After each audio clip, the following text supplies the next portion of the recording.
আর আজকে attorney general যিনি আছেন তিনি যে বক্তব্য দিচ্ছেন আওয়ামী লীগ নির্বাচনে আসতে পারবে, সমস্যা নাই, কিন্তু শেখ হাসিনা সহ অনেক নেতাকর্মীরা মানে ভুল স্বীকার করেছে হাসনাত। তবে 5 দিন আগে যখন ঘটনা ঘটে আসছিল তখন বিষয়টা কেউ জানে নাই, আর যারা জানছে মুখ খুইলা বলে নাই। এখন যখন আন্তর্জাতিক অঙ্গন থেকে লড়া গেছে তখন তুমি এটা ভুল হিসাবে স্বীকার করলা, তোমার কাজটা তো ভুল ছিল, কাজটা অবশ্যই ভুল ছিল। সচিবালয়ের আগুন নিয়ে নতুন তথ্য এসেছে। এদের উপদেষ্টা নির্দেশ দিচ্ছেন আগুন লাগাও। সময় টিভির ঘটনাকে কেন্দ্র করে একটা উত্তাল অবস্থা সাংবাদিক মহলে। ট্রাম্প যখনই ক্ষমতায় আসবে তখন ইউনূসকে আখ্যায়িত করবে একটা অনির্বাচিত, অবৈধ এবং জনগণের ম্যান্ডেটবিহীন সরকার। দেশে বা প্রবাসে যেখানেই বসে আমাদের দেখছেন সবাইকে জানাই আমাদের চ্যানেলের পক্ষ থেকে স্বাগতম। শেখ হাসিনা বিহীন হবে আওয়ামী লীগের নির্বাচন, মানে আওয়ামী লীগ থাকবে, শেখ হাসিনা থাকতে পারবেন না এবং তার সাথে তার বড় বড় নেতারাও থাকতে পারবেন না, অ্যাটর্নি জেনারেলের ঘোষণা। এটা কি সম্ভব হবে? আওয়ামী লীগের নেতারা এটা কি মেনে নিবে? এদিকে হাসনাত নিজের ভুল স্বীকার করল। দর্শক, আজকের খবরটি খুবই গুরুত্বপূর্ণ হতে চলছে। না টেনে সম্পূর্ণ খবরটি দেখতে থাকুন, আর কথা বাড়াবো না। আমাদের খবরটি ভালো লাগলে একটি লাইক দিবেন। দর্শক, চলুন এবার স্ক্রিনে দেখে আসি। একদিকে বেগম খালেদা জিয়া এবং জনাব তারেক রহমান অনেক খুশি। অ্যাটর্নি জেনারেল বলছেন যে খালেদা জিয়া এবং তারেক রহমান নির্বাচনে অংশগ্রহণ করতে পারবেন। বেসিক্যালি যেটা হয়েছে যে আওয়ামী লীগ সরকার আমলে বেশ কিছু আইন তৈরি করা হয়েছিল, যে আইনগুলো বেসিক্যালি বিএনপির জন্য করা হয়েছিল বা জামাতের জন্য করা হয়েছিল। এখন আজকে দেখেন একই আইন টেকনিক্যালি আওয়ামী লীগ সরকারের উপরে কিন্তু পড়া শুরু হয়ে গেছে। আর আজকে অ্যাটর্নি জেনারেল যিনি আছেন তিনি যে বক্তব্য দিচ্ছেন আওয়ামী লীগ নির্বাচনে আসতে পারবে, সমস্যা নাই, কিন্তু শেখ হাসিনা সহ অনেক নেতাকর্মীরা মানে আমরা যদি ধরি আওয়ামী লীগের আমরা যেই মানে প্রাণ শক্তি যাদেরকে দেখছি এদের মধ্যে 90% মানুষ নাই হয়ে যাবে, তাহলে বাকি অংশ যে 10% থাকবে এই আওয়ামী লীগকে নির্বাচন করে জিতবে বা শেখ হাসিনা বিহীন আওয়ামী লীগ বা তিনি বিহীন আওয়ামী লীগ নির্বাচনে যাবে কিনা, গেলেও এরা টিকবে কিনা। অথবা হতে পারে যে তৃণমূল বিএনপি এরকম অনেক দলটল তৈরি হয়েছিল না আওয়ামী লীগ সরকারের সময়, বিএনপির ওই যে শাহজাহান ওমরের মতন অনেক এলডিপি অনেকগুলো আসছিল, আমি জানি না যে অনেকগুলো দল ভাঙা। তো এরকম হয়তো আমরা দেখতে পারি ভবিষ্যতে আওয়ামী লীগের মধ্যেও দল তৈরি হয়ে যাবে নির্বাচনে যাওয়ার জন্য। কেন এতগুলো কথা বলা হচ্ছে? যদি জুলাই হত্যাকাণ্ডের দায়ে শেখ হাসিনা দণ্ডিত হন তাহলে শেখ হাসিনা সহ আওয়ামী লীগের অনেক নেতাকে নির্বাচনে অযোগ্য বলে ঘোষণা করবে আপনার এই আদালত। আর এই তথ্য দিয়েছেন attorney general advocate Mohammad Asaduzzaman. আমরা যদি দেখি আপনার তিনি বলছেন যে খালেদা জিয়ার বিরুদ্ধে যেসব মিথ্যা এবং ষড়যন্ত্রমূলক মামলা হয়েছিল সেগুলো ইতিমধ্যে নিষ্পত্তি হয়েছে। আগামী নির্বাচনে তার অংশগ্রহণে আইনগত আর কোনো বাধা নেই। অন্তর্ভুক্তিমূলক নির্বাচনের জন্য আওয়ামী লীগের অংশগ্রহণ মুখ্য নয় বলেও জানিয়েছেন অ্যাটর্নি জেনারেল। আর আওয়ামী লীগ ছাড়াও যে নির্বাচন হইতে পারে, যে কোনো একটা সরকার বৈধতা নিতে পারে, আওয়ামী লীগ সরকার কিন্তু সেটাকে সর্বশেষ নির্বাচনে দেখিয়েছেন, এর আগেও দেখিয়েছেন বিএনপির সময়। কারণ সর্বশেষ দামি নির্বাচন হয়েছে। এখন যদি সরকার মনে করে যেরকম দামি তো লাগবেই না, জামাত আছে, বিএনপি আছে, তারপর বিপিনুর বলতেছে 300 আসন দেবে, ছাত্রদের রাজনৈতিক দল আছে, ছাত্ররা বলতেছে আগামীতে 2টা রাজনৈতিক দল আসবে, এখানে অনেকগুলো দল নির্বাচনে আসতে পারে। তো আওয়ামী লীগ যদি না আসে আওয়ামী লীগকে ছাড়াই কিন্তু নির্বাচন হয়ে যাবে, যেমনটা অতীতে হয়েছে। ওই যে বললাম না, যে নিয়মগুলো তৈরি করা হয়েছিল, যে রাস্তাগুলো দেখানো হয়েছিল, ঠিক একই রাস্তা কোথাও না কোথাও এখন ঘুরে আবার আওয়ামী লীগের উপরেই লিগেলি অ্যাপ্লাই করার একটা সুযোগ আমরা দেখছি বা ছায়া দেখছি, যেটা আসতে যাচ্ছে। বাংলাদেশ এফডিসিতে ডিবেট ফর ডেমোক্রেসি আয়োজিত এক ছায়া সংসদে তিনি এই কথা বলছেন। তিনি বলছেন শেখ হাসিনার নির্মম পরিণামের পর তার দলের পাশে কেউ দাঁড়াতে সাহস পাচ্ছে না। যারা নির্বাচন ব্যবস্থাকে ধ্বংস করেছিল, সংবিধান কেটে ছিঁড়ে মানুষের অধিকারকে ভুলঞ্চিত করেছে, তারা এখন খলনায়ক হিসেবে চিহ্নিত হয়েছে। আর জুলাই বিপ্লবে শহীদরা ইতিহাসের মহানায়ক হয়ে থাকবে। এই বিপ্লব হয়েছিল মুক্তিযুদ্ধের চেতনা এবং বৈষম্যহীন বাংলাদেশ গড়ার প্রত্যয়ে। এই বিপ্লবের অর্জন ও ধ্বংসের চেষ্টা চলছে।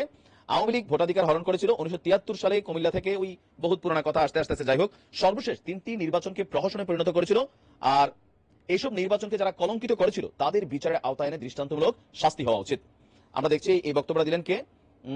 আসাদুজ্জামান। আচ্ছা, তারপর বলা হচ্ছে যে আপনার এই জুলাই আগস্টের ঘটনাগুলোর সময় সরকার নিজের ক্ষমতাকে পাকাপোক্ত করতে যে পরিমাণ মানুষের উপর গুলি চালিয়েছে, হামলা হয়েছে, তো এই যে হত্যাকাণ্ডগুলো প্রায় শেখ হাসিনা নামে 100-র কাছাকাছি মনে হয়ে যাবে না, হত্যাকাণ্ড প্লাস মাইনাস এরকম প্রত্যেকটা আওয়ামী লীগের এমপি মন্ত্রী তারা এরকম মানে ডজন প্লাস মামলা, হত্যাকাণ্ড মামলার আসামি আর অনেকগুলো মামলার আসামি। তখন এই বিচারিক ট্রাইব্যুনাল থেকে, আন্তর্জাতিক অপরাধ ট্রাইব্যুনাল থেকে যদি দণ্ডিত হয়ে যান তাহলে আওয়ামী লীগের এই মানুষগুলো নির্বাচনে অংশগ্রহণ করতে পারবে না। অ্যাটর্নি জেনারেল বলছিল আওয়ামী লীগকে নির্বাচনে মানে নিষিদ্ধের পক্ষে না, তবে এখন আওয়ামী লীগের এই ক্যারেক্টার বাদ দিলে এটাকে আওয়ামী লীগ থাকবে, দল হিসেবে আওয়ামী লীগের নিবন্ধন থাকবে, নির্বাচনে হয়তো বিএনপির মতন তখন কৌশলে আসতে পারে। আই ডোন্ট নো হোয়াটএভার কি ঘটতে যাচ্ছে, তবে শেখ হাসিনার জন্য একটা বড় মহা অশনি সংকেত। আর এটার একটা অ্যাডভান্টেজ তো সবাই চাইবে নিতে স্বাভাবিকভাবে। দেখা যাক কি হয়। আগুন লেগেছে সাংবাদিকদের মহলে। সচিবালয়ে এই মুহূর্তে সাংবাদিকরা যাতে যেতে না পারে, আগুন বিষয়ে অনুসন্ধান চালাতে না পারে, এর জন্য সব সাংবাদিকের একটি রেশন কার্ড বাতিল করা হয়েছে। এমনকি সচিবালয়ের কর্মকর্তা কর্মচারী যত রকম আছেন সবার পাস বাতিল করা হয়েছে। এখন তারা বেছে বেছে তাদেরকেই পাস ইস্যু করবে যাদেরকে তারা আস্থাভাজন মনে করেন, তারা যাদেরকে মনে করেন তারা তাদের জন্য বিপজ্জনক নয়, তাদের স্বার্থের বাইরে যাবে না, এমন লোকজনকে শুধু তারা পাস দেবেন। এই যে সাজানো বিষয়টা আরেকটা জজমিয়া কাহিনীর সৃষ্টি করছে, সেটাই এখন আলোচনার বিষয় চারদিকে। সচিবালয়ের আগুনের পাশাপাশি আরো একটা গুরুত্বপূর্ণ একটা তথ্য হচ্ছে, গোয়েন্দারা পেয়েছেন কল রেকর্ড। সেই কল রেকর্ডে তারা পাচ্ছেন একজন উপদেষ্টা নির্দেশ দিচ্ছেন আগুন লাগাও। উপদেষ্টাটা কে? নাহিদ, যিনি এই বৈষম্য বিরোধী ছাত্র আন্দোলনের অন্যতম প্রধান নেতাদের একজন। আগুন দিয়েছে কে? হাসিব। হাসিব হচ্ছে সেই হাসিব যে একটা টেলিভিশন চ্যানেলে বলে ফেলেছিল সত্যটা হচ্ছে তারা যদি পুলিশ হত্যা না করতো, মেট্রো রেলে আগুন না দিত, তাহলে তাদের বিপ্লব সাধিত হতো না। এখন এই মুহূর্তে তারা অন্যকে ফাঁসাতে গিয়ে নিজেরাই ফেসে গেছেন।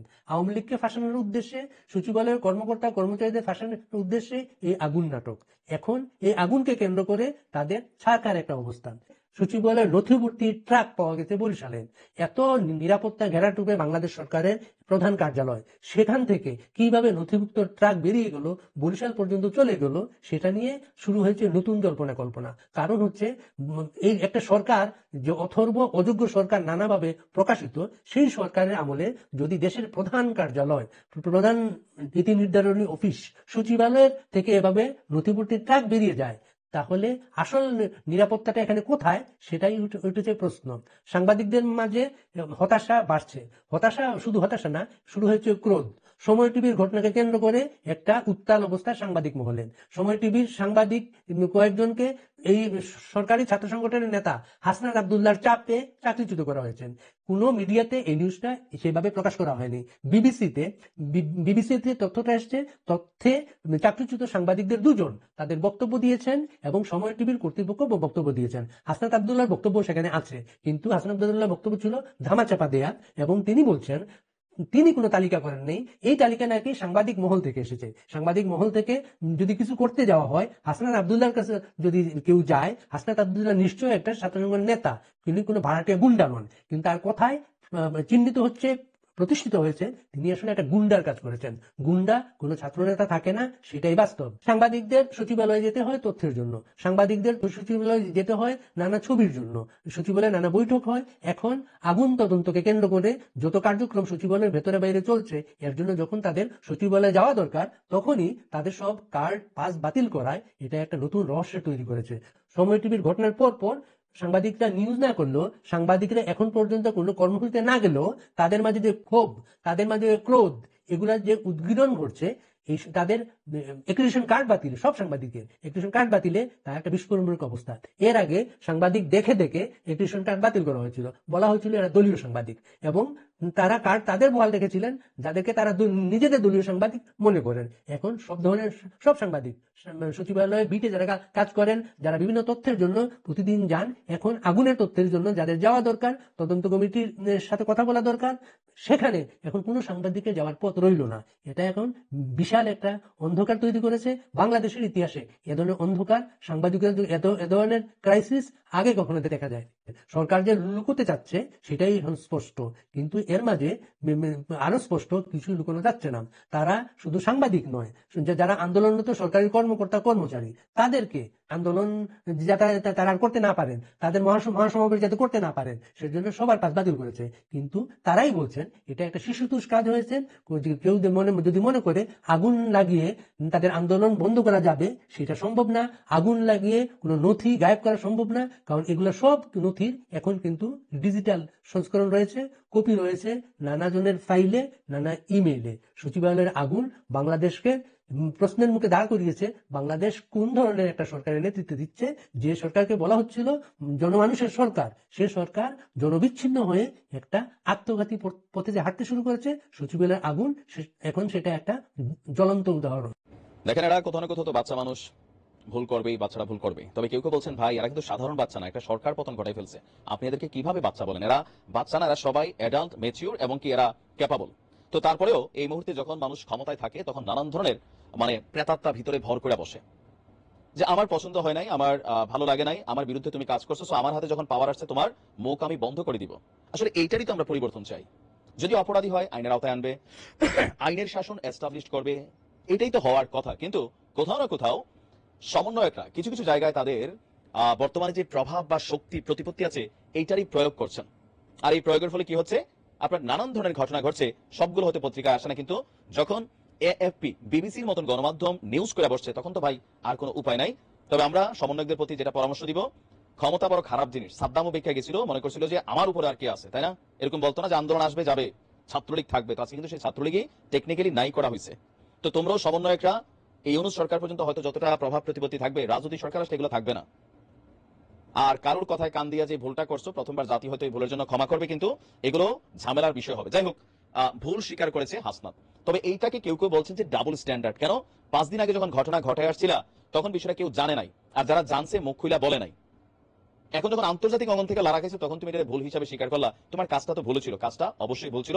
কারণ যাদেরকে বলা হচ্ছে যে চাকরি থেকে বরখাস্ত করা হয়েছিল, তাদেরকে আবার চাকরিতে পুনর্বহালের জন্য দাবি করেছে হাসনাত। তবে হাসনাত এখানে কিছু জিনিস বলছেন যে তাকে ষড়যন্ত্রের শিকার করা হয়েছে। সময় টিভি ইস্যুতে যখন বিবিসি এবং এএফপির মতন গণমাধ্যমগুলো হাসনাতকে ভিলেন বানিয়ে নিউজ করছে, তখনই হাসনাত নিজের অবস্থান স্পষ্ট করেছেন। তিনি বলছেন যে সময় টেলিভিশন 5 জন গণমাধ্যম কর্মীর আকস্মিক চাকরি হারানোর ঘটনাকে কেন্দ্র করে আমার বিরুদ্ধে যে সকল অভিযোগ আনছে তা অসত্য, ষড়যন্ত্রমূলক, আমার ভাবমূর্তি ক্ষুণ্ণ করার চেষ্টা ছাড়া আর কোনো উদ্দেশ্য আছে বলে মনে হয় না। প্রতিবেদনে যেভাবে এসেছে আমরা সেটা যাচ্ছি না। চাকরিচ্যুত 5 জন সাংবাদিকের অভিযোগ, গত 18 ডিসেম্বর বৈষম্য বিরোধী ছাত্র আন্দোলনের শীর্ষ নেতা হাসনাত আব্দুল্লাহ কয়েকজনকে নিয়ে সময় টিভির বিনিয়োগকারী প্রতিষ্ঠান সিটি গ্রুপের ব্যবস্থাপনা পরিচালক এমডির সাথে দেখা করেন এবং টিভি স্টেশনের 10 জনের নামে একটি তালিকা দিয়ে তাদের চাকরিচ্যুত করতে চাপ দেন। এখন প্রকৃত ঘটনা কি? মানে এইভাবে এএফপি আসছে। আমাদের গণমাধ্যম এখন যা লিখছে এটার উপর মানুষের বিশ্বাস হয় না। কারণ কি? এই দেশের গণমাধ্যম যে সরকার ক্ষমতায় থাকে, যাদের কাছে ক্ষমতা থাকে তাদের পক্ষেই রেখে। মানব জমিনের সম্পাদক বলছিলেন মতিউর রহমান যে এই উপদেষ্টারা কি খারাপ কাজ করে না, সব কি লেখা যাচ্ছে?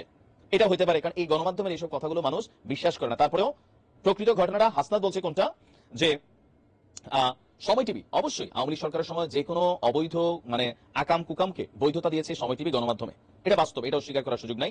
তো এই কথাগুলো আসছে যে আচ্ছা আমরা দেখি, আচ্ছা 5ই আগস্টের ঘটনার পরপরও সময় টিভির কার্যক্রম নিয়ে অবশ্যই কিছু মানে প্রশ্ন ছিল, অনেক কিছু না অনেক। তো এইসব কার্যক্রম নিয়ে হাসান বলছে যে আমরা আগে থেকেই সচেতন এবং বিশুদ্ধ ছিলাম। সিটি গ্রুপের মালিকানাধীন সময় এবং এখন টিভির কয়েকজন সাংবাদিক আমাদের কিছুটা প্ররোচিত করে, আপনি বুঝতে পারছেন যে সময় টিভির এবং এখন সাংবাদিক টিভির কয়েকজন সাংবাদিক নাকি হাসনাতদেরকে প্ররোচনা দিছে। কি? তো তাদের প্ররোচনায় পড়ে গত 17 ডিসেম্বর বিকাল 4টায় সময় টিভির এমডি মিস্টার হাসানের কার্যালয়ে নিয়ে যায় এদেরকে পাম্পম দিয়া। এটা যে একটা চক্রান্ত ছিল তা কিন্তু আমরা তখন বুঝতে পারিনি। আমরা সরল মনে মিস্টার হাসানের সাথে কথা বলতে গিয়েছিলাম। সেখানে আমরা 30 মিনিট ওনার সাথে আলাপ করে বেরিয়ে এসেছিলাম, অথচ বিবিসি বাংলা বলছে 18 তারিখ। যাই হোক, তো তার বক্তব্য যে এই কাজগুলো তারা নিজেরা করে নাই, তাদেরকে পাম্পম দিয়া সময় টিভির কয়েকজন সাংবাদিক এবং এখন টিভির কয়েকজন সাংবাদিক তারা নিয়ে গেছিল। তো হাসনাত বলছি আমি দায়িত্ব নিয়ে বলছি, সেখানে আমি কোনো সাংবাদিকের তালিকা দেইনি। চাকরি থেকে বাদ দেওয়া সাংবাদিকদের ব্যক্তিগতভাবে চিনি না।